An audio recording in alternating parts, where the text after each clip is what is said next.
Welcome to another episode of Boardsi Leadership Talks, where we dive into the journeys and wisdom of today's leading executives. I'm your host, Martin Romanski, and today we have a remarkable guest joining us, Ryan Howley, the CEO of Odin Industries and a seasoned global business development executive. Ryan has an extensive background having conducted business in over 100 countries and is known for his collaborative and innovative leadership style.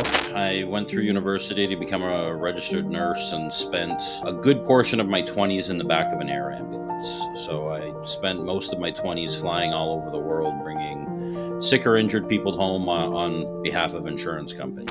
I left that organization in 2020 and started Odin Industries. We've now partnered with, I believe, the largest security provider in the world for their medical needs. What have been some of the key strategies that have contributed to your success in international markets? I think the first strategy, if you can call it that, is listening to our customers' needs. That not coming to our customers and telling them. When I made the decision to leave that company, like any entrepreneurial business, it's kind of like leaving one of your kids. You've grown it, you develop the logos, you develop the work processes, you built it, you saw it become something, and walking away from that was a challenge. I kind of subscribe to that Richard Branson theory that, as the leader, if you take care of your people, the people will take care of your customers. So from a professional standpoint, the NSBA is probably more linked to Odin than my work at Defense of Democracy.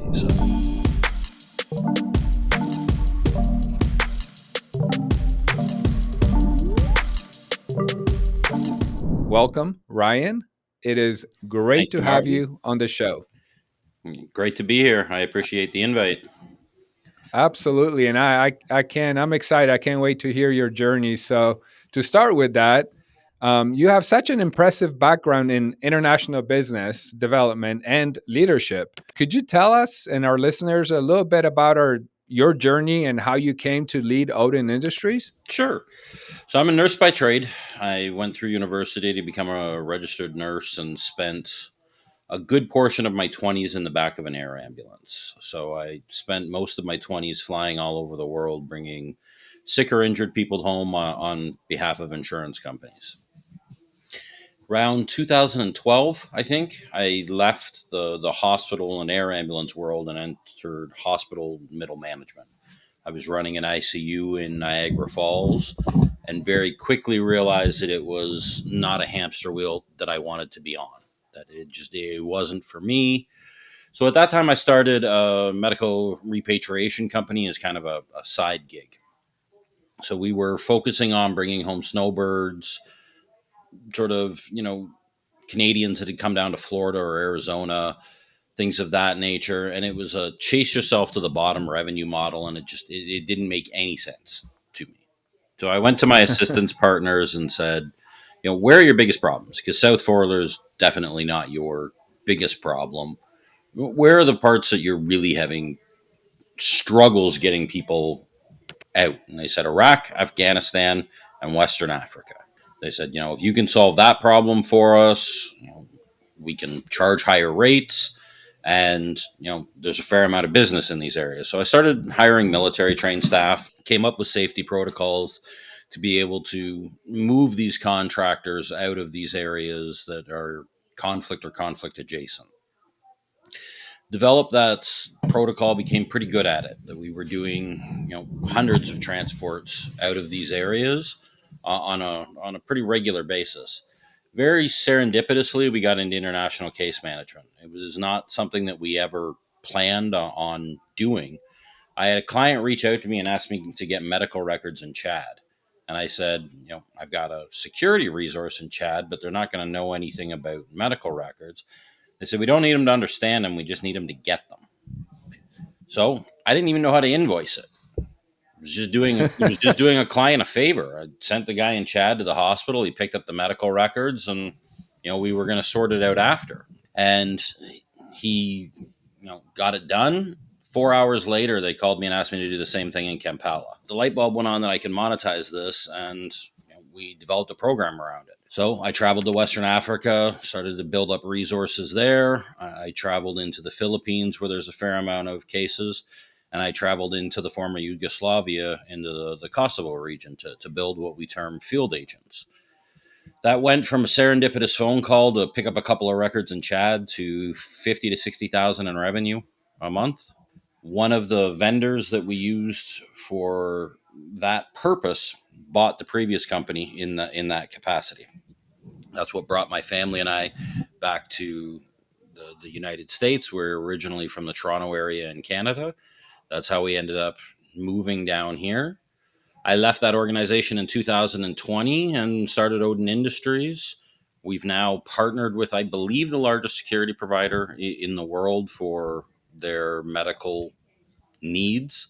So, acting as a sort of an adjacent service to their security services, and continue to provide most of the major Defense Base Act insurers and foreign voluntary insurers with our case management abilities globally. So we're, on any given day working in 8 to 10 countries and helping to solve a very specific niche problem for insurance companies that pretty much anybody in this space needs. They need Yeah. they need reliable manpower in fairly difficult to operate areas. Well, that's a very interesting journey, which you got to explore some of the world. Maybe not the greatest parts, but Me personally, I think I'm at 142 countries. So I've got 3 quarters of the world, give or take. I think there's around 195 done. Medical transport, medical management has allowed me to see parts of the world I never would have been able to see, vacationing or just journeying myself. I've been all through the Middle East. I've been all through Africa. That there's places that I wouldn't have booked a trip to go see myself that I've been lucky enough to experience. so literally your career journey was also a journey through the world. Oh, absolutely, absolutely. That's awesome. So you've worked with multiple industries and built diverse teams across the globe. hmm What have been some of the key strategies that have contributed to your success in international markets? I think the first strategy, if you can call it that, is listening to our customers' needs. That not coming to our customers and telling them what they need and formulating that having the conversations and tailoring our services to meet the needs of our client has helped separate us from our competition.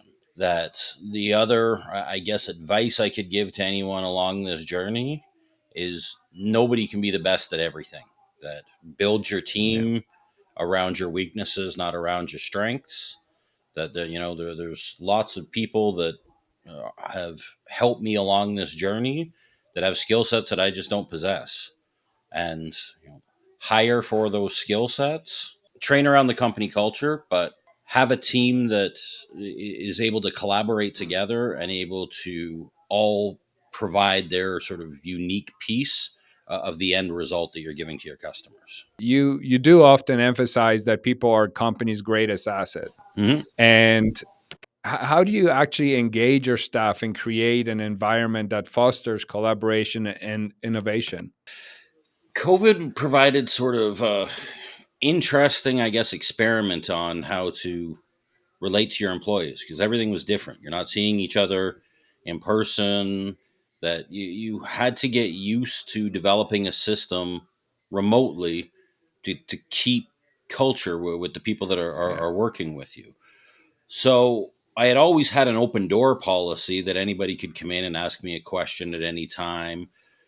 It was now sort of a open meeting process that I talk with my staff every day, that we work through issues as far as the operations together.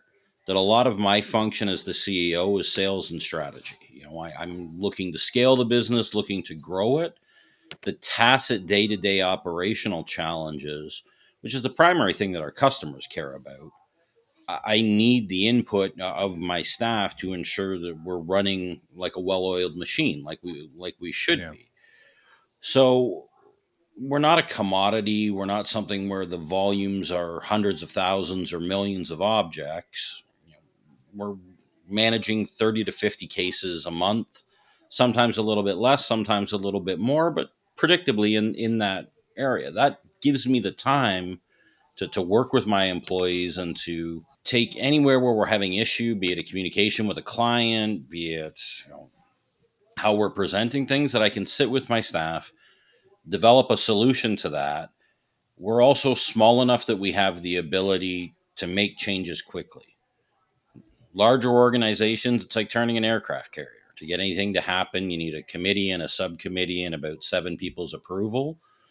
We can look and go, I think this would better serve our clients, make that change and implement it quickly. Being small sort of gives us the ability to be nimble, and we're not afraid to change our processes if we think that it's going to better serve our customers. That everyone's bought into the belief that we want to be the best at the very specific thing that we do. And what we do is a very, very specific niche. It's niche within the insurance world. It's niche within the medical world. We do something very unique in very hard places. We don't have a huge amount of competition in this space. Our end work product and that collaborative spirit to be the best at what we do helps set us apart from our competition and is the pathway to grow the company. That's awesome. And no one's perfect. Every leader faces challenges at some point. I mean, that's how we all learn, right? From challenges. Mm-hmm. Can you share a significant challenge you encountered in your career and how you overcame it? Sure. So a significant challenge was the previous company. I had built it from an idea into 5 or 6 million in revenue a year, and I sold it. And very quickly found out that I should have just taken a check and not stayed on with the organization. Mm, And, stayed on, did 4 or 5 years post sale, and was very, very unhappy.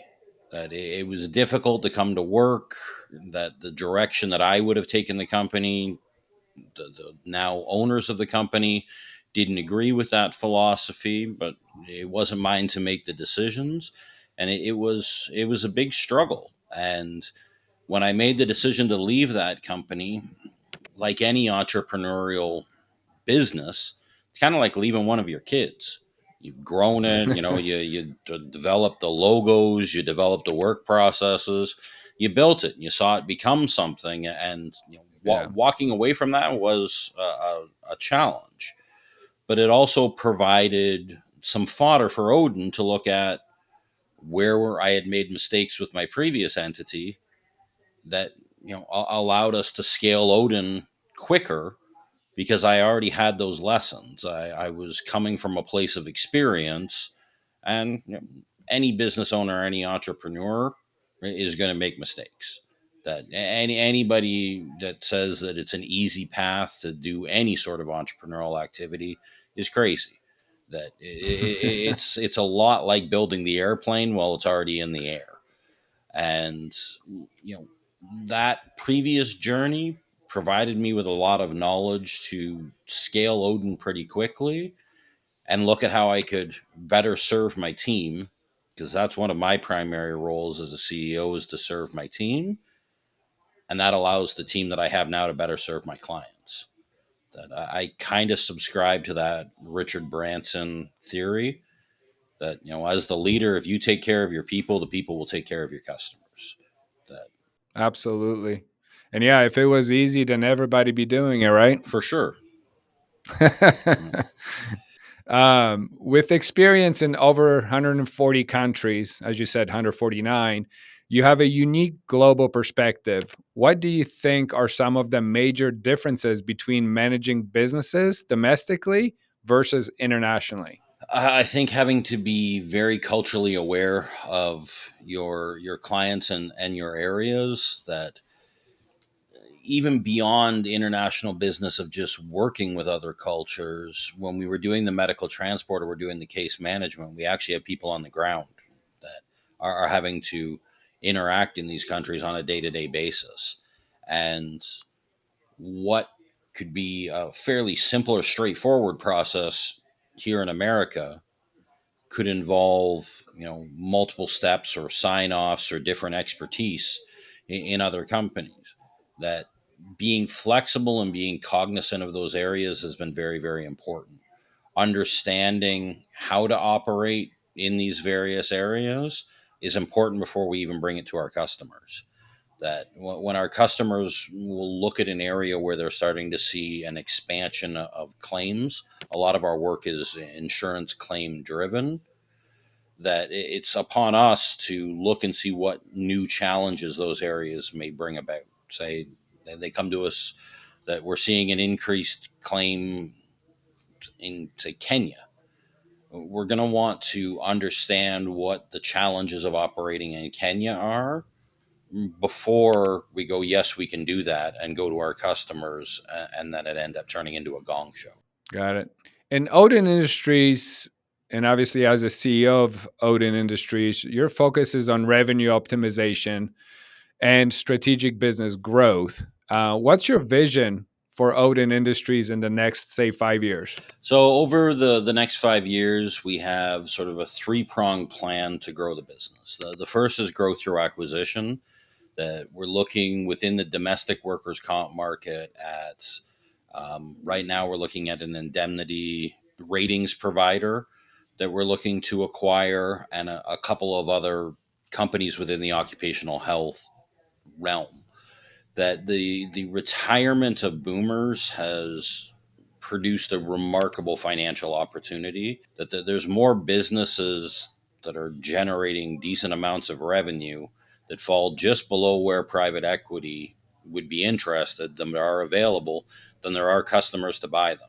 These are businesses that have processes, that have proprietary IP, that have profits that you can get within our space, consulting medical, 3 to 5 times EBITDA to be able to bring in a cash flowing asset to bolt onto your business. So that's the first part of our strategy. We've spent a lot of time and effort honing our domestic offering to look at SAM contracts with the federal government. The occupational health, medical management, case management is something that comes up in many, many, many different federal government agencies. As sort of a side to that, we're also registered in a number of states to provide government contracts at a state level as well as at the federal level. And then the third sort of, I guess, growth area that we're looking at is to increase our domestic capabilities for nurse case management here within the US. That we kind of did it backwards for most American entities that will start in the US and move abroad. We started in the former Yugoslavia and the Philippines and Peru, and are now looking that each of the 50 states has different nuances for workers' comp. Understanding those nuances and putting staff in place to be able to provide domestic nurse case management as well, that I think is a very significant growth opportunity for the company. Well, hopefully that third one is easier now that you're doing it domestically and have international experience. I So, hope so. I hope so. That's the goal. And then, as far as our 5 to 7 year plan, my 5 year to 7 year plan is to get us to 15 million market cap and quit. That I would like to get us to the point where private equity would be interested. That's about the market cap that we would need to be. And I'm getting old. My beard's starting to get a little bit gray, and 5 to 7 years from now, I would like to probably leave full time workforce and focus more on some of the boards that I sit on, and enjoying my children while I'm still young enough to do so. So. that's awesome. Yeah. The reason you don't see a beard on me because it's all gray. So Gotcha, I hide gotcha. it. I hide it by shaving it. So speaking of boards, you serve on the board of various organizations, including Defense of Democracy and the National Small Business Association. How do these roles though complement your work at Odin Industries and contribute to your personal and obviously professional growth? So from a professional standpoint, the NSBA is probably more linked to Odin than my work at Defense of Democracy. So the National Small Business Administration's the longest standing advocacy group for small business in the entirety of the United States. That it allows us a platform to have lobbyists at our disposal to work with other like-minded business owners, and there's hundreds of us that meet on a monthly basis to be able to toss ideas off of each other. It also provides direct access to our legislators to take issues that are very, very important to small businesses and be able to actually articulate our thoughts on these matters to the people that can make the changes. That I'll be traveling to Washington, D.C., I believe the 16th to the 18th of September. And NSBA has arranged for everyone that's attending this trip to the Capitol to meet with their senators and their House representative in one-on-one meetings. So we're not in a press scrum where you might get one or two questions. That I have a sit down meeting with Rick Scott, I have a sit down meeting with Marco Rubio, and I have a sit down meeting with Jared Markowitz, that I can talk about issues that impact Odin, issues that impact small businesses as a whole, and have that direct one on one conversation beyond what the organization does itself. Those one-on-one conversations are important. The organization itself, they have a full-time lobbyist on staff. Every year, the executive board decides what the functional priorities will be. They have very, very cool technology that allows members to send letters automatically to the president, to the vice president, to their senators, to their House members on these organizational priorities. It also has a full time lobbyist that lives on the Hill to act as sort of our voice for small business. So the last sort of major victory in that regard was our legal resources and our lobbyist group successfully sued the federal government regarding the Corporate Transparency Act. So for right now, that impact on small business, which is pretty significant, is on Yeah. hold pending an appeal by the government over that victory that NSBA had. But it's a great advocacy group for focusing only on businesses like mine. Jeff Bezos and Mark Zuckerberg don't need the help. Yeah. The smaller businesses, we need to have somebody fighting for us on the Hill. So. Yeah, no, I agree. A little bit off subject, just because you mentioned right before we started recording, you did another podcast the other day. Mm-hmm. Obviously, you're active doing podcasts. Do you believe in executive branding, making yourself visible, putting yourself out there?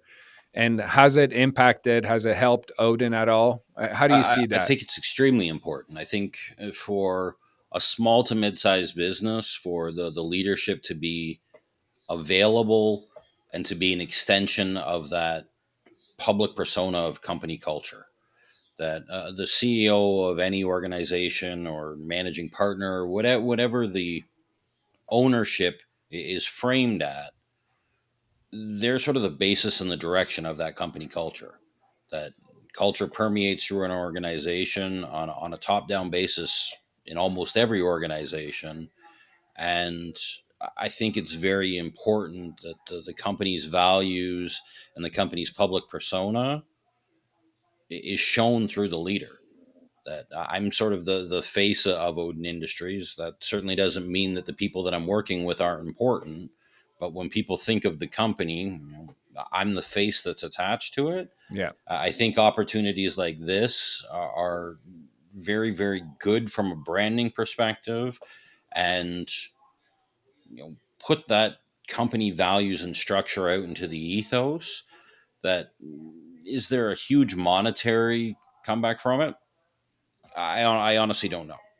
But I know that it's important that if somebody's looking up my company, that there's an online presence, that I'm out talking the talk and walking the walk, and that we're not the sort of mysterious entity that people can't look at. That we're out talking about what we do, talking about how we serve our customers, and talking how we better Yeah. serve the communities. I love it. I feel like I handed you a script and you read it. Thank you. No worries. Just so everybody knows, I did not do that. But you played right into it because reason I brought it up is mainly because you said something about doing a podcast. And 3 years ago, I went on the mission of, obviously being a face of Boardsi, doing podcasts, writing articles. I ended up writing a book. And you're correct. The ROI is difficult to figure out on it. But I think setting up your company as being authority in that industry, there's no other way to do it but through branding. For sure. Um, and setting up yourself as an executive. For example, what we experienced was that people that have done branding look a lot more attractive to prospective companies that are looking for board members or advisors. And we have seen that. We've been doing this for 7 years. Yep. It just took us 5 years of having enough data to go back and figure out, holy cow, the people that are getting the interviews are the people that have set themselves up with authority. So um, one more offshoot question, and I'll kind of get back to what we were talking about. But if you were given a platform where you can, in addition to doing podcasts, you could write articles, would that be something you think that would also, obviously, Oh, podcasts are great, but absolutely. That I think you stop me. I think any time that you can touch the public is a good thing. Be it weigh in on this topic on LinkedIn, which the app is doing on a regular basis, writing white papers about whatever your area of expertise is. That be it articles, be it podcasts, that any touch point is a good thing. That being in front of the general public is a good thing.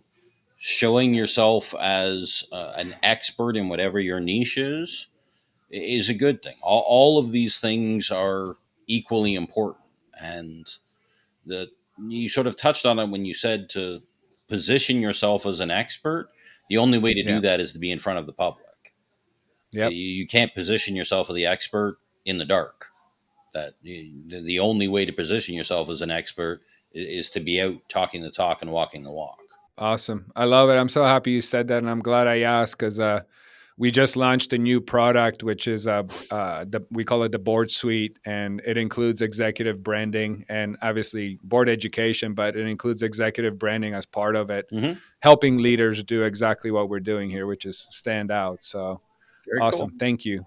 Um, so getting back to what we were talking about, and more specific, maybe not on Odin, but what advice would you give to aspiring leaders who want to make an impact in the global business development space? I think knowing your customers is the biggest advice that I can give anybody, global or domestically. That don't go into business with an idea in your head of this is what people need, because a lot of businesses, a lot of products fail because there's not a market for it. That do those conversations prior to changing your product offering. The other, I guess, advice that served me well is don't be afraid to fail. That the old adage of fortune favors the bold is definitely true. I think the biggest issue with a lot of young entrepreneurs or a lot of people entering business is almost analysis paralysis. That sometimes you need to just find whatever willpower it is, reach out and grab that, and take the chance to do it. That entrepreneurs are a weird breed. That there's that old saying that you'd rather work 80 hours in your own business than to work 40 hours for someone else. It's true. There's a unique sort of mindset within entrepreneurs, but I think there's a lot of tools available to help you build those skill sets. And for people that are starting in entrepreneurship, a lot of people from my business background will ask me, what are some things that I should do? There's a book called The E Myth that I tell every new entrepreneur to read.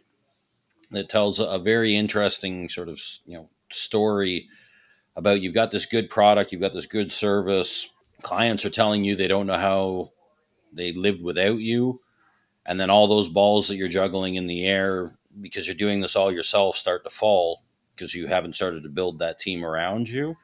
I think that lesson of understanding that you can't do everything and that you need help and that those people that you're adding to your team are essential in going from a hobby business, or replacing a job where you don't have a boss, but you're essentially beholden to your customers 24 hours a day. That's not really a company either. That's just a job that doesn't have uh, an HR or a structure. That um, to be able to scale it, you need teams, you need a plan, you need to be able to execute that plan. You need to understand that you're going to need people with different skill sets than just you to be able to execute that plan. Awesome. Yeah, I always say I'd rather live 80-hour days or weeks Hmm. building my dream than 40 hours of building somebody else's. Absolutely, and So, there's a lot of wisdom to that statement. That yeah. Okay, to lighten things up, I got a couple fun questions. Sure. Let our listeners get to know you a little bit better through these. But what's a fun fact about you that most people wouldn't know? A fun fact about me that most people wouldn't know. Stumper. Yeah, I wasn't prepared for this one. That's the point. I wasn't prepared for this one. I don't think most people would know that I'm a now adoptive parent of a foster child. We have two biological children, and then had a foster child in our home for about 4.5 years. And just this past October, sort of made the final adoption process, getting stamped and signed off by the judge. And we now have a third child that's officially part of the family. So that's that's sort of Congratulations. interesting. I don't know if that's fun. My daughter's favorite fact about me is that I injured myself skateboarding off my parents' roof in my youth, thinking that I could go from the roof to the pool, and found out that I could almost go to the pool, and that almost really Oh, hurt. God. So Oh, yeah, that would hurt yeah, for sure. yeah. She tells Um, anyone that will listen that story. So yeah. well, you survived, so that's good. Since you've traveled a lot, Hmm. if you could travel anywhere in the world right now, you're getting on a plane tonight, Yeah. where would you go and why? My favorite city in the world that I've experienced is Prague in the Czech Republic. That it got through both world wars without ever being bombed. So the architecture within the city is absolutely amazing. It's got great food. It's affordable. It's a city that I would need no arm twisting at all to go and experience. If we're looking at places that I haven't experienced yet, I've always wanted to go to Bali. That I see pictures Awesome. of it. It looks so remarkably beautiful, and it's just somewhere I haven't got yet.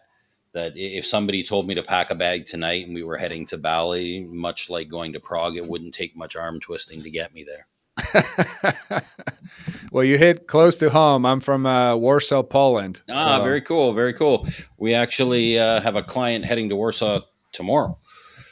oh, okay. They're Well, there you they're, go. they're going from Toronto to Warsaw tomorrow. So What's the best piece of advice you've ever received? have a mentor. When I was starting out in business, I talked to a lot of people that had done it, that a lot of people that had already gone on their entrepreneurial journeys to try and understand what this looked like, because I really didn't know. I had jobs that there was always a structure, there was always a boss, there was always that every 2 week guarantee of salary that was sort of your safety net. And entering into this world where there's none of that, that you are the boss, and whatever policies and procedures need to be developed, you're going to do it. And if the business doesn't succeed, that there's no paycheck coming. Yeah. That, if there's not revenue coming in, then you're cooked. And I've been lucky enough to have some very good mentors throughout my business career, and you know, that would be the best advice that I could tell anybody.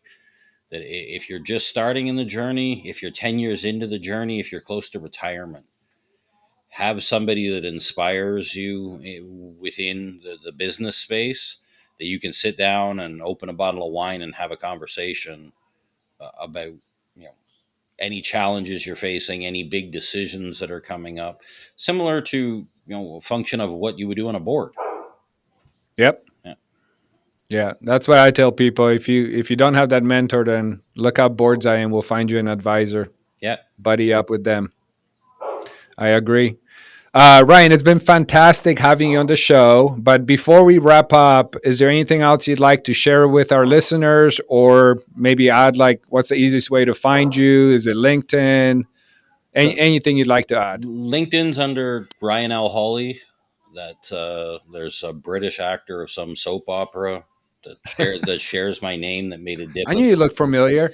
Yeah, that made it difficult for people to find me. So we added the L, that it was easier to find me. The webpage is Odin Industries LLC.com. Um, that the LLC, we had to add, there's an entity that I'm still watching that's had odinindustries.com and not done anything with it since 2019. So I'm hoping to snag it when it comes. But right now it's Odin Industries LLC.com. That's our webpage.